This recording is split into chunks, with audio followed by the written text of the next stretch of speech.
Hello students, biology.com में आप सबका स्वागत है। पिछले वीडियो में हमने एड्रीनल ग्रंथि पढ़ी, उसके हमने सामान्य संरचना और उसके कौन से भाग द्वारा कौन सा हार्मोन सीक्रेट होता है ये हमने पढ़ा। आज के इस वीडियो में हम एड्रीनल ग्रंथि से स्रावित होने वाले इन हार्मोन्स के कार्य देखने वाले हैं। सबसे पहले हम बात करें, सबसे पहला और महत्वपूर्ण हार्मोन जो है वो है मिनरेलोकॉर्टिकॉइड्स। सबसे पहला है मिनरेलोकॉर्टिकॉइड।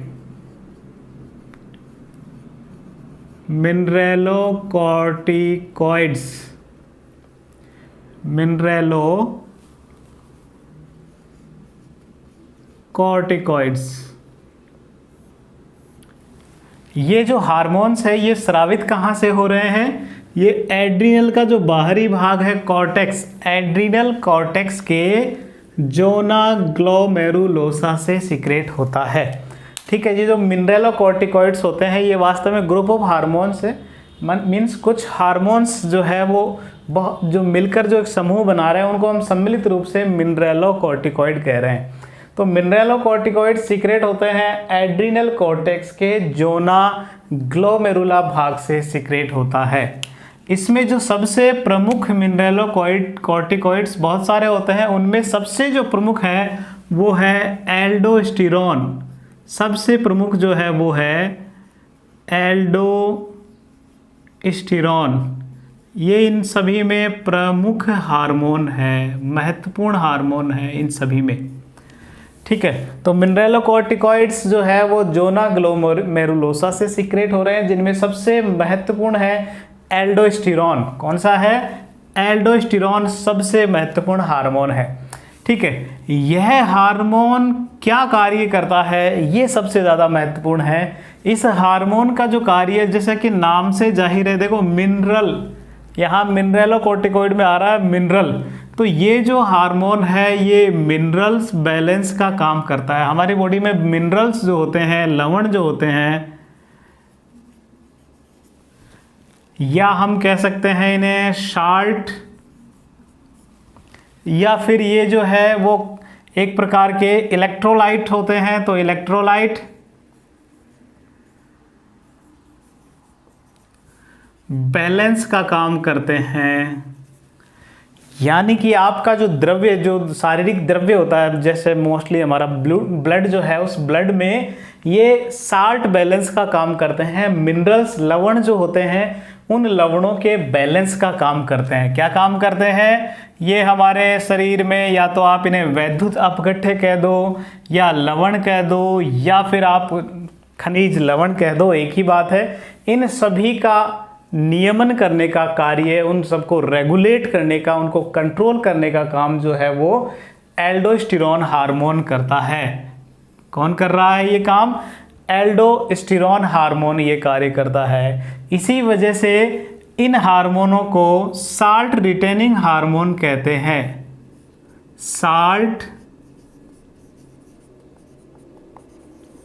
रिटेनिंग हार्मोन कहते हैं। इसीलिए एल्डोस्टेरोन हार्मोन जो महत्वपूर्ण है उसे हम साल्ट रिटेनिंग हार्मोन कहते हैं। क्यों कह रहे हैं? क्योंकि हमारे साल्ट को रिटेन करता है, उसकी क्षमता, उसकी जो प्रतिधारकता है उसको उतना ही बनाए रखता है जितना हमेशा ब्लड में आवश्यक होता है। तो ये साल्ट रिटेनिंग हार्मोन है, साल्ट को रिटेन करता है, उतना ही एक निश्चित जो बैलेंस है उस बैलेंस को बनाए रखने का कार्य करता है। कौन? एल्डोस्टेरोन हार्मोन ये कार्य करता है। और इसके अलावा दूसरा इसका कार्य है, चूंकि ये मिनरल्स का बैलेंस करता है तो इसके बैलेंस के साथ ही ये ब्लड वॉल्यूम जो है, ब्लड का जो आयतन है, उस ब्लड वॉल्यूम को भी बैलेंस करता है या रेगुलेट करता है, नियमन करता है। ठीक है, तो हमारा जो ब्लड का आयतन है, वॉल्यूम जो है, उस वॉल्यूम को ये रेगुलेट करता है, नियमित करता है, कंट्रोल करता है। अब जब ब्लड वॉल्यूम कंट्रोल हो जाएगा तो श्योर है कि ब्लड प्रेशर भी जो है वो कंट्रोल होगा, क्योंकि हम केमिस्ट्री में पढ़ते हैं कि प्रेशर और वॉल्यूम जो है उनमें ये संबंध होता है। तो कहीं ना कहीं अगर वॉल्यूम कंट्रोल हो रहा है तो हमारा ब्लड प्रेशर भी कंट्रोल होगा। ठीक है, तो मिनरलोकॉर्टिकॉइड्स में महत्वपूर्ण एल्डोस्टेरोन, जिसका काम क्या है, ये हमारे बॉडी में साल्ट रिटेन करता है, या यूं कहें साल्ट बैलेंस का काम करता है, और साथ ही ब्लड वॉल्यूम को भी रेगुलेट करता है। जब ब्लड वॉल्यूम रेगुलेट हो गया तो ब्लड प्रेशर को भी ये रेगुलेट करेगा। अब बात आती है कि ये साल्ट को जब रेगुलेट कर रहा है तो साल्ट रेगुलेट करता कैसे है। तो हमने एक्सक्रीटरी सिस्टम जब पढ़ा तो हमने क्या पढ़ा कि उसकी जो यूनिट होती है वो होती है नेफ्रॉन्स। एक्सक्रीशन का काम करने वाली जो महत्वपूर्ण स्ट्रक्चर है वो तो है नेफ्रॉन। कुछ इस तरह की स्ट्रक्चर होती है नेफ्रॉन की, जिसमें इसका जो सबसे अंतिम भाग है जिसे कहते हैं दूरस्थ कुंडलित नलिका, डिस्टल कॉन्वोल्यूटेड ट्यूबुल, दूरस्थ कुंडलित नलिका कहते हैं। और बहुत सारे नेफ्रॉन्स आकर जिसमें खुलते हैं उसे कलेक्टिंग डक्ट कहते हैं, कलेक्टिंग डक्ट कहते हैं, संग्राहक नलिका कहते हैं। ये नेफ्रॉन के जो भाग हैं जैसे बोमेन्स कैप्सूल, समीपस्थ कुंडलित नलिका, हैनले का लूप, दूरस्थ कुंडलित नलिका, संग्राहक नलिका। तो यहाँ मेनली जो दूरस्थ कुंडलित नलिका और जो संग्राहक नलिका है वहाँ ये हार्मोन काम करता है एल्डोस्टेरोन। और करता क्या है, ये यहाँ से दूरस्थ कुंडलित नलिका और संग्राहक नलिका से सोडियम आयंस के रीअब्जॉर्प्शंस को ये प्रेरित करता है। क्या काम कर रहा है, जिसे हम कहते हैं पुनरावशोषण। पुनरावशोषण जो होता है या पुनः अवशोषण या रीअब्जॉर्प्शन जो होता है,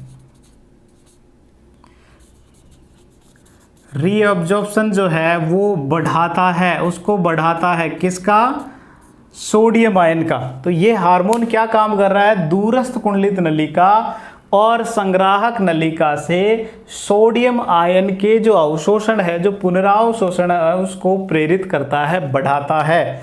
साथ ही साथ ये पोटेशियम आयन जो है उसके उत्सर्जन को प्रेरित करता है।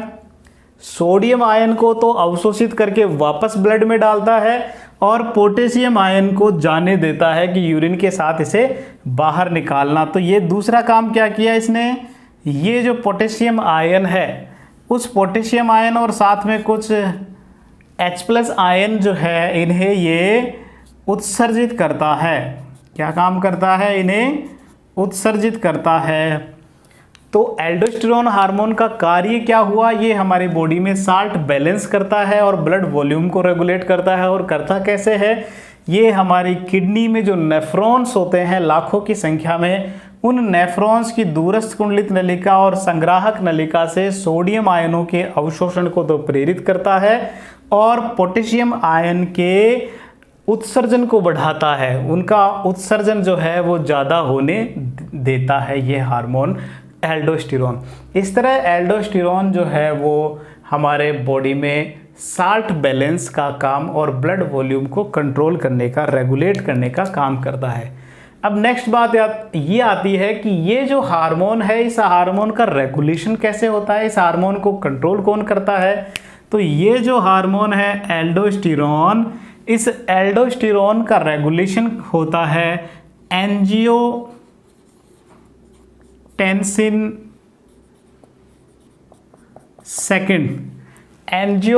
सेकंड, और दूसरा जो कारक जो इसे रेगुलेट करता है, जो इसको प्रेरित करता है, वो है एक्स्ट्रा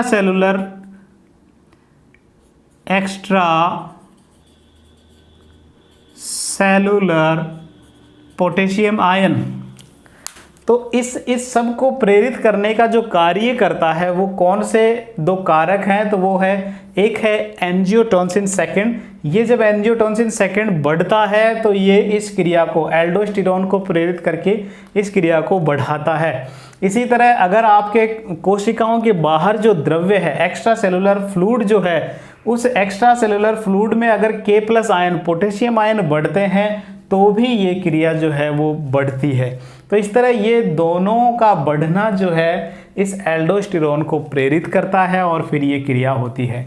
तो इस तरह ये जो है एल्डोस्टेरोन अपना कार्य करता है। ठीक है, अब हम बात करते हैं इसके दूसरे हार्मोन की।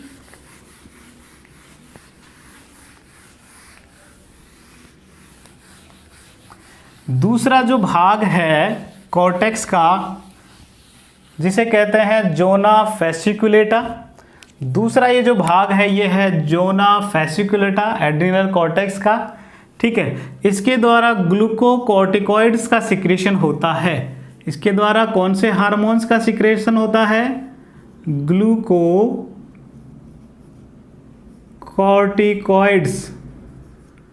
ग्लूकोकॉर्टिकॉइड्स का सिक्रेशन होता है। किसके द्वारा? जोना फेसिकुलेटा, जो कहाँ है? एड्रिनल कॉर्टेक्स का भाग है, दूसरा भाग। इन ग्लूकोकॉर्टिकॉइड्स में हमने पढ़ा कि जो सबसे महत्वपूर्ण हार्मोन्स है, इसमें बहुत सारे हार्मोन्स हैं, लेकिन इनमें भी सबसे जो महत्वपूर्ण है वो है कॉर्टिसोल। कॉर्टिसोल सबसे ज़्यादा महत्वपूर्ण है। इसके अलावा एक और हार्मोन है, वो है कॉर्टिसोन। केवल एन का आपको यहाँ डिफरेंस है, इसलिए इसका शॉर्ट मैंने कुछ इस तरीके से बना रखा है, कॉर्टिसोल, कॉर्टिसोन। ठीक है, तो ये दो महत्वपूर्ण हार्मोन है ग्लूकोकॉर्टिकॉइड्स में, कॉर्टिसोल और कॉर्टिसोन। ठीक है, ये जो हार्मोन है, अब बात करें इनका काम क्या है, तो नाम से ही जाहिर है ग्लूको। तो पहला कहीं ना कहीं ये रिलेटेड है ग्लूको से, यानी कि ग्लूकोज से। तो इसका कार्य जो है, खासकर कभी हम बात कर रहे हैं जो ज़्यादातर कॉर्टिसोल का कार्य है कि ये क्या करता है, ब्लड में ग्लूकोज की मात्रा को बढ़ाता है। ग्लूकोज की मात्रा बढ़ाने का काम करता है, इंक्रीज करने का ये कार्य करता है। इसे मैं अगर इनके कार्यों को कुछ इस तरीके से समझाऊं तो समझो, कॉर्टिसोल, इसका सबसे पहला कार्य हमने देखा कि ये ब्लड ग्लूकोज को बढ़ाता है। ये जो मैं जैसे आपको समझा रहा हूँ, कुछ इसी तरीके से अगर आप अपनी नोटबुक में बनाओगे तो बहुत जल्दी समझ में आएगा, कुछ अलग लगेगा, क्रिएटिव लगेगा। अब समझो ग्लूकोज ग्लूकोज अगर ये बढ़ा रहा है तो ब्लड ग्लूकोज को कैसे बढ़ाएगा? ज़्यादातर ये बढ़ाता है ग्लूकोनियोजेनेसिस द्वारा। ये ब्लड में ग्लूकोज को इंक्रीज करता है, ग्लूकोज को बढ़ाता है। और बढ़ाएगा कैसे? ग्लूकोनियोजेनेसिस की क्रिया द्वारा ये ब्लड में ग्लूकोज की मात्रा को बढ़ाता है।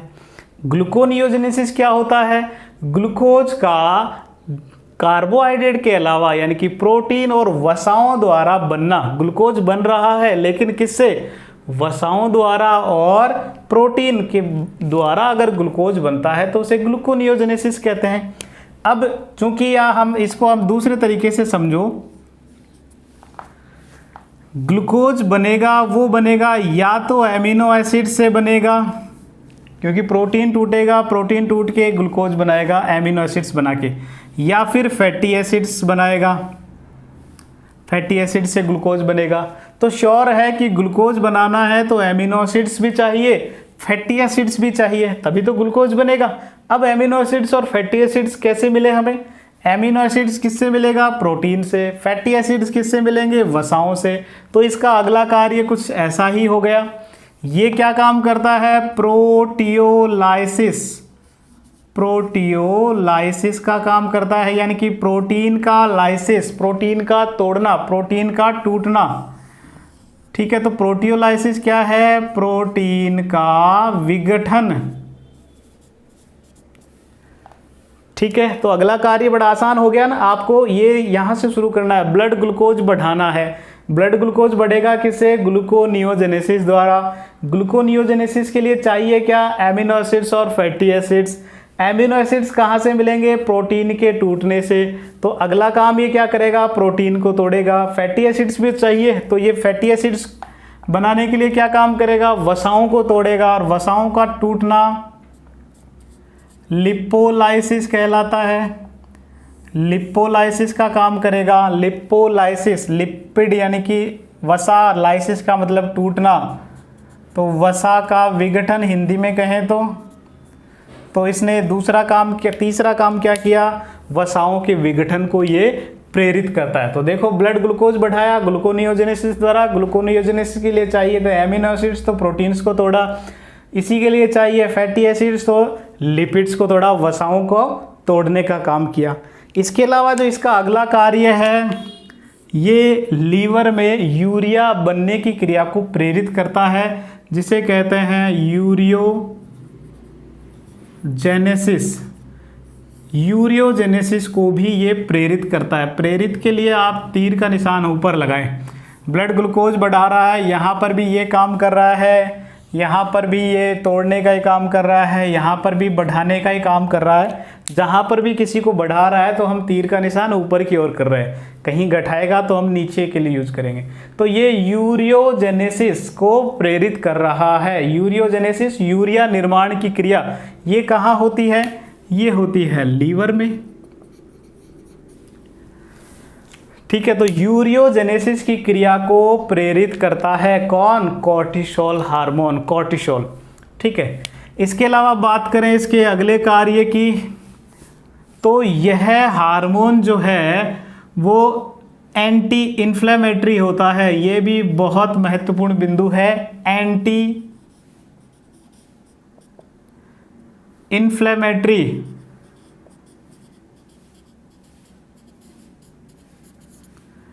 एंटी इन्फ्लेमेटरी होता है। ये हार्मोन कैसा होता है? प्रतिदाह रोधी, हिंदी में कहें तो इसे कहते हैं प्रतिदाह रोधी। प्रतिदाह भी बड़ा मुश्किल सा शब्द लग रहा है ना, तो सीधे से समझो इसको, हम साधारण भाषा में कहते हैं सूजन, और एंटी यानी कि विपरीत। तो यह जो हार्मोन है वो सूजन के विपरीत है, प्रतिदाह के विपरीत है, यानी कि आपके शरीर में सूजन आने की जो क्रिया है उसको रोकने का ये कार्य करता है। सूजन नहीं आने देता, आपकी बॉडी में ये सूजन नहीं आने देता है, सूजन की क्रिया को रोकता है, इन्फ्लेमेशन की क्रिया को ये रोकता है। तो ये हार्मोन एंटी इन्फ्लेमेटरी होता है, बहुत महत्वपूर्ण है, ध्यान रखना है।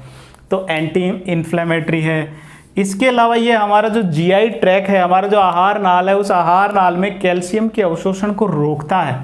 ये क्या काम कर रहा है? जीआई ट्रैक में, यानी कि आंत्र समझ सकते हो हम, गैस्ट्रो इंटेस्टाइनल ट्रैक, ये जो आहार नाल है, इस आहार नाल में कैल्शियम का, हम जो खाना खाते हैं, दूध खास करके जो मिल्क प्रोडक्ट्स होते हैं, मिल्क और मिल्क प्रोडक्ट्स में कैल्शियम पर्याप्त मात्रा में होता है, तो वहाँ से कैल्शियम हमें मिलता है। लेकिन ये हार्मोन इस कैल्शियम के अवशोषण को, कैल्शियम के अवशोषण को संदमित करता है, रोकता है, कम करता है। तीर का निशान मैंने नीचे लगाया, इसका मतलब कम करेगा। तो ये कैल्शियम के अवशोषण को कम करता है, हमारी आंतों से जो कैल्शियम का अवशोषण हो रहा है उसे कम करने का कार्य करता है। नेक्स्ट इसका कार्य हम बात करें, अगला जो कार्य है इसे भी अति महत्वपूर्ण समझ लेना, बहुत बहुत महत्वपूर्ण है। ये एंटीबॉडीज बनने को रोकता है। ए बी लिखा, एंटीबॉडीज, और तीर का निशान नीचे लगाया, मतलब कम करने का कार्य।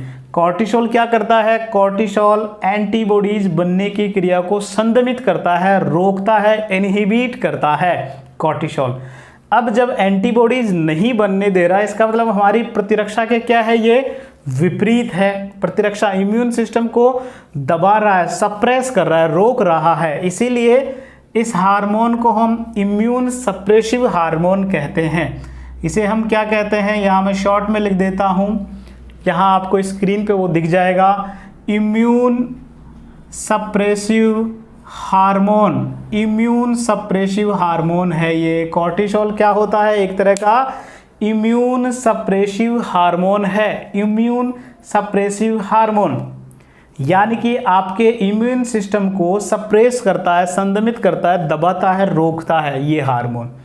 ठीक है, तो ये कार्य भी इसका बहुत बहुत महत्वपूर्ण है। हमारे प्रतिरक्षा तंत्र को ये कंट्रोल कर रहा है, रोक कर, ध्यान रखना, कंट्रोल भी कर रहा है, लेकिन किस तरीके से?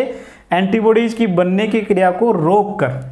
अब इसका फायदा भी है, कुछ आपको जो कार्य है वो एक दूसरे से जुड़े हुए से आपको याद हो जाएंगे। एंटीबॉडीज को ये रोक रहा है तो ये हमारे लिए उपयोगी भी है, कहाँ? जब हम ऑर्गन ट्रांसप्लांटेशन का कार्य करते हैं, मान लो मुझ में किडनी जो है वो ख़राब हो गई और मैं अपने भाई से किडनी ले रहा हूँ, तो वो किडनी मेरे भाई की किडनी हो सकता है मेरे लिए वो एंटीजन बन जाए, मेरी बॉडी के लिए वो एंटीजन का कार्य कर सकता है और हमारा फिर प्रतिरक्षा तंत्र सक्रिय होकर उस किडनी को एक्सेप्ट नहीं करेगा, उसे डिस्ट्रॉय कर देगा। तो क्या वो ट्रांसप्लांटेशन जो हुआ वो सक्सेस होगा? बिल्कुल नहीं होगा। ऐसे में हमारे प्रतिरक्षा तंत्र को रोके रखना जरूरी है और कॉर्टिसोल यही काम करता है। तो कहीं ना कहीं ये हार्मोन जो है आजकल जो ऑर्गन ट्रांसप्लांटेशन हो रहा है उसमें बहुत बहुत महत्वपूर्ण है। तो ऑर्गन ट्रांसप्लांटेशन में भी ये सहायक है। ऑर्गन ट्रांसप्लांटेशन, ये ऑर्गन ट्रांसप्लांटेशन में सहायक होता है, अंग प्रत्यारोपण में सहायक होता है, अंग प्रत्यारोपण में ये हार्मोन सहायक होता है। तो देखो इस हार्मोन के कार्य कितने कितने महत्वपूर्ण है। ब्लड में ग्लूकोज की मात्रा को बढ़ा रहा है, ब्लड में चूंकि देखो एमिनो एसिड्स बना रहा है, प्रोटीन को तोड़कर फैटी एसिड्स बना रहा है, लिपिड को तोड़कर, तो इनकी मात्रा भी तो देखा जाए बढ़ ही रही है।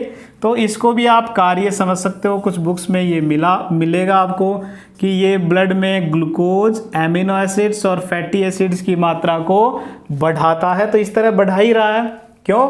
क्योंकि इसे बनाना है ग्लूकोज, ग्लूकोनियोजेनेसिस द्वारा, तो एमिनो एसिड्स और फैटी एसिड्स कच्चे माल की तरह काम आएंगे। ये चाहिए, इनको बढ़ाएगा कैसे? प्रोटीन को तोड़कर, लिपिड को तोड़कर।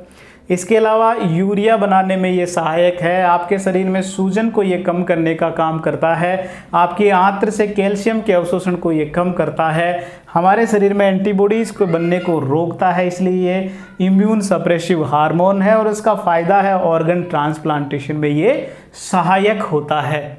ठीक है, एक और कार्य यहाँ आपको याद रखना है कि ये बोन टिश्यूज बनने की क्रिया को भी कम करता है, रोकता है, संदमित करता है। किसको? बोन टिश्यूज, जो अस्थि उत्तक है, अस्थि उत्तक बोन टिश्यूज जो है, जो कि ऑस्टियोब्लास्ट से बनते हैं। ये बनते किससे हैं? ऑस्टियोब्लास्ट सेल से। तो इस ऑस्टियोब्लास्ट से बोन बनने की जो ये क्रिया हो रही है, इसे मैं यहाँ अब कंबाइंड कर देता हूँ, इस क्रिया को ये कम करता है। ऑस्टियोब्लास्टोसिस से बोन, ऑस्टियोब्लास्ट कोशिकाओं से बोन बनने की क्रिया को ये कम करता है, संदमित करता है, रोकता है। ठीक है, तो ये हमने पढ़े कॉर्टिसोल हार्मोन के कार्य, बहुत बहुत महत्वपूर्ण है। ये आपके पूरे बॉडी बैलेंस के लिए बहुत बहुत महत्वपूर्ण हार्मोन है। अब इन हार्मोनों का नियंत्रण कैसे होता है, ये जो हार्मोन है इसका कंट्रोल कैसे होता है, तो ये हमने पिछले वीडियो में भी पढ़ा था। इसका कंट्रोल होता है एड्रीनोकॉर्टिकोट्रोपिक हार्मोन द्वारा। एड्रीनोकॉर्टिकोट्रोपिक हार्मोन इस पूरे सिस्टम को नियंत्रित करता है। अब प्रश्न यह आता है कि ये हार्मोन स्रावित कहाँ से हो रहा है? ये पिट्यूटरी ग्लैंड जो है, पीयूष ग्रंथि जो है, उस पीयूष ग्रंथि के भी कौन से भाग से? उसके अग्र पिंड से ये स्रावित होता है। अग्रपिंड से, एंटीरियर भाग जो है उससे ये, जिसे एडिनो हाइपोफाइसिस कहते हैं, उससे ये स्रावित होता है एड्रीनोकॉर्टिकोट्रोपिक हार्मोन। अब पीयूष ग्रंथि तो इस पर कंट्रोल करती है, लेकिन पीयूष ग्रंथि पर भी कंट्रोल हाइपोथैलेमस करता है। कौन करता है? हाइपोथैलेमस। और हाइपोथैलेमस से स्रावित होता है CRH, corticotropin releasing hormone, CRH, corticotropin releasing hormone. ये इसको कंट्रोल करता है और करेगा। ये स्रावित कहाँ से हो रहा है? ये हो रहा है हाइपोथैलेमस से। तो इस तरह देखो यहाँ नियंत्रण की एक चैन है पूरी की पूरी। हाइपोथैलेमस सिक्रेट कर रहा है कॉर्टिकोट्रोपिन रिलीजिंग हार्मोन। ये हार्मोन पिट्यूटरी ग्लैंड के अग्रभाग को प्रेरित करता है, अग्रपिंड को, और वहाँ से सीक्रेट होता है एड्रीनोकॉर्टिकोट्रोपिक हार्मोन। और ये एड्रीनोकॉर्टिकोट्रोपिक हार्मोन फिर इन कॉर्टिकॉइड्स जो है, ग्लूकोकॉर्टिकॉइड्स जो है उसका कंट्रोल करते हैं। ठीक है, अब जो तीसरा हार्मोन है कॉर्टेक्स भाग का, वो कॉर्टेक्स भाग का तीसरे जो है वो है सेक्स हार्मोन्स, जो सीक्रेट कहाँ से होता है, जोना रेटिकुलरिस से। एड्रिनल कॉर्टेक्स का जो तीसरा भाग है जोना रेटिकुलरिस, उससे सीक्रेट होते हैं सेक्स हार्मोन्स। और सेक्स हार्मोन्स हम कौन कौन से जानते हैं, एस्ट्रोजन, प्रोजेस्टेरॉन और एंड्रोजन्स। एंड्रोजन्स में सबसे महत्वपूर्ण जो है वो है टेस्टोस्टेरोन। अब चूंकि इनका कार्य तो हम जब हम ओवरी अंडा से पढ़ेंगे तब भी पढ़ेंगे, प्रोजेस्टेरॉन हार्मोन का भी हम वहीं पढ़ेंगे, और एंड्रोजन्स का जब हम टेस्टीज या वर्सन पढ़ेंगे तब पढ़ लेंगे। बाकी ये चूंकि सेक्स हार्मोन्स है तो ये हमारे विशेषकर द्वितीयक लैंगिक लक्षण जो होते हैं उन्हें ये कंट्रोल करते हैं। सेकेंडरी सेक्सुअल कैरेक्टर्स जैसे जो पुरुष जो होते हैं उनमें चेहरे पर दाढ़ी मूंछ का आना, इसके अलावा शरीर के अधिकांश भागों पर बालों का पाया जाना, बगल और रागों में जो है वहाँ पर बालों का पाया जाना, आवाज़ का भारी होना, मांसपेशियों का सख्त होना, ये पुरुषों में कंट्रोल होता है एंड्रोजन द्वारा। किसके द्वारा, एंड्रोजन द्वारा। और महिलाओं में भी जो सेकेंडरी सेक्सुअल कैरेक्टर्स होते हैं उससे कंट्रोल करता है ये एस्ट्रोजन हार्मोन। महिलाओं में कैरेक्टर्स जैसे उनकी आवाज़ का पतला होना, जैसे उनके शरीर पर बालों का कम होना, जैसे चेहरे पर उनके बालों का कम होना, ठीक है, मांसपेशियों का मुलायम होना, ये सारे जो कैरेक्टर्स हैं ये एस्ट्रोजन हार्मोन रेगुलेट करता है। और प्रोजेस्टेरॉन हार्मोन भी इसमें हेल्प करता है। साथ ही ये जो गर्भ का दौरान ये बहुत महत्वपूर्ण होता है, गर्भावस्था को बनाए रखने में प्रोजेस्टेरॉन हार्मोन सहायक होता है। ठीक है, तो हम इसे ओवरी और टेस्टिस जब पढ़ेंगे वहाँ और क्लियर पढ़ लेंगे। तो यहाँ तो वैसे भी ये बहुत कम मात्रा में ये हार्मोन सीक्रेट होता है, लेकिन इनका भी प्रभाव होता है जो हम उससे अगले वीडियो में इस ग्रंथि से जो कौन कौन से रोग हो सकते हैं इसकी कमी या अधिकता से, उन सबको हम पढ़ने वाले हैं। अगले वीडियो में हम एड्रिनल मेडुला द्वारा जो एड्रिनलिन और नॉर एड्रिनलिन हार्मोन सीक्रेट होता है उसे हम डिटेल से पढ़ेंगे एक कहानी द्वारा। उस कहानी में आपको बहुत मज़ा भी आने वाला है और आपको बहुत बहुत आसानी से इसके सारे कार्य आपको समझ में आने वाला है। बहुत बहुत महत्वपूर्ण है, इसके लिए हम अलग से वीडियो तैयार करेंगे। तब तक यूं ही पढ़ते रहें biology.com से और अपने ज्ञान में वृद्धि करते रहें। धन्यवाद।